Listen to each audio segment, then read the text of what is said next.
16 करोड़ रुपए खर्च हुए, पुल का रास्ता खुला और सिर्फ 16 दिनों में ही सड़क धंस गई। अब सवाल यह है कि उत्तराखंड में विकास हो रहा है या जनता के टैक्स के पैसे से घटिया कंस्ट्रक्शन का खेल चल रहा है।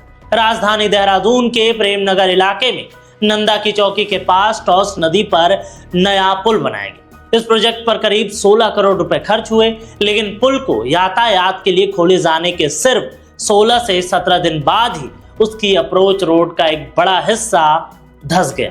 सड़क के बीचों बीच इतना बड़ा गड्ढा बन गया कि ट्रैफिक रोकना पड़ा। गनीमत रही कि उस हिस्से से उस समय कोई गाड़ी नहीं गुजर रही थी, वरना आज चर्चा भ्रष्टाचार या लापरवाही की नहीं बल्कि लोगों की मौत की हो रही होती। अब देखिए, जो भी जिम्मेदार लोग हैं वो सिर्फ बारिश का नाम लेकर जिम्मेदारी से बचने की कोशिश मत कीजिए, क्योंकि उत्तराखंड में बारिश पहली बार नहीं हुई और टॉस नदी भी पहली बार नहीं हुई।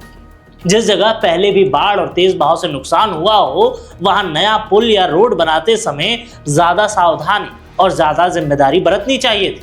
और वैसे भी यह प्रोजेक्ट उत्तराखंड के पब्लिक वर्क्स डिपार्टमेंट यानी PWD ने बनाया और उसके लिए पैसा भी national highways authority of India यानी NHAI से आया था।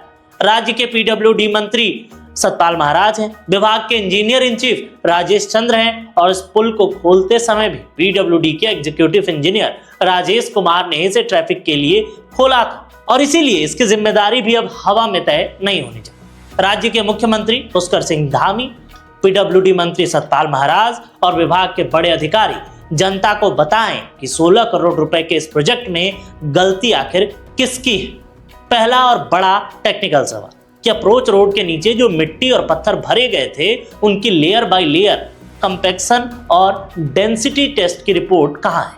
क्योंकि अगर नीचे का भराव सही तरह दबाया और जांचा गया होता तो सड़क खुलने के केवल 17 दिन बाद ही इस तरह वो धंस नहीं जाती। दूसरा सवाल, नदी के तेज बहाव से अप्रोच रोड की मिट्टी ना कटे, इसके लिए कौन सा प्रोटेक्शन बनाया गया था? क्या रिटेनिंग वॉल, स्टोन पिचिंग और इरोजन प्रोटेक्शन डिजाइन के अनुसार बनाए गए थे, या जल्द काम करने के चक्कर में असली सुरक्षा को ही कमजोर छोड़ा गया? तीसरा सवाल कि बारिश और नदी का पानी निकालने के लिए ड्रेनेज सिस्टम पर्याप्त था या पानी अंदर घुसकर सड़क के नीचे का भराव बहाता रहे? और चौथा सबसे गंभीर सवाल कि रास्ते को जनता के लिए खोलने से पहले फाइनल सेफ्टी सर्टिफिकेट किस अधिकारी ने दिया था और उसने किन टेस्ट रिपोर्ट पर साइन किए थे? जनता यह भी जानना चाहती है कि इस प्रोजेक्ट की DPR किसने बनाई, डिजाइन किसने अप्रूव की, साइट इंस्पेक्शन किसने किया, किस इंजीनियर ने किया और कॉन्ट्रैक्टर या कंस्ट्रक्शन कंपनी का नाम अभी तक सामने क्यों नहीं रखा? 16 करोड़ रुपए कोई हवा में आए पैसे नहीं होते, ये जनता का टैक्स का पैसा है, ये मेहनत का पैसा है। इसलिए टेंडर से लेके पेमेंट तक पूरी जानकारी पब्लिक होनी चाहिए। किस कंपनी को कॉन्ट्रैक्ट मिला, कब मिला, कितने में मिला, उसे अब तक कितना पेमेंट हुआ, क्या उसकी सिक्योरिटी डिपॉजिट रोकी गई?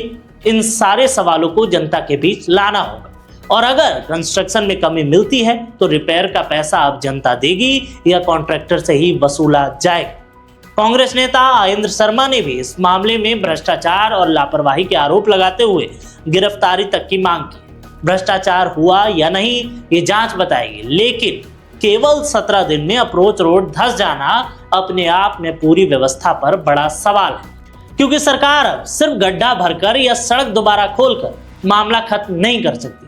DPR पब्लिक कीजिए, क्वालिटी टेस्ट रिपोर्ट पब्लिक कीजिए, फाइनल सेफ्टी सर्टिफिकेट पब्लिक कीजिए, कॉन्ट्रैक्टर का नाम पब्लिक कीजिए और अगर गलती कॉन्ट्रैक्टर की है तो उससे पूरा नुकसान वसूला जाए। और अगर डिजाइनर गलत था या डिजाइन अप्रूव करने वाला गलत था तो उस पर भी एक्शन लीजिए। और अगर पूरी जांच के बाद रास्ता खोला गया तो सर्टिफिकेट देने वाले अधिकारी को सस्पेंड। और अगर सब कुछ सही था तो सरकार टेक्निकल रिपोर्ट सामने रखकर बताए कि 16 करोड़ रुपए की सड़क सिर्फ 17 दिन में जमीन के अंदर कैसे चली गई।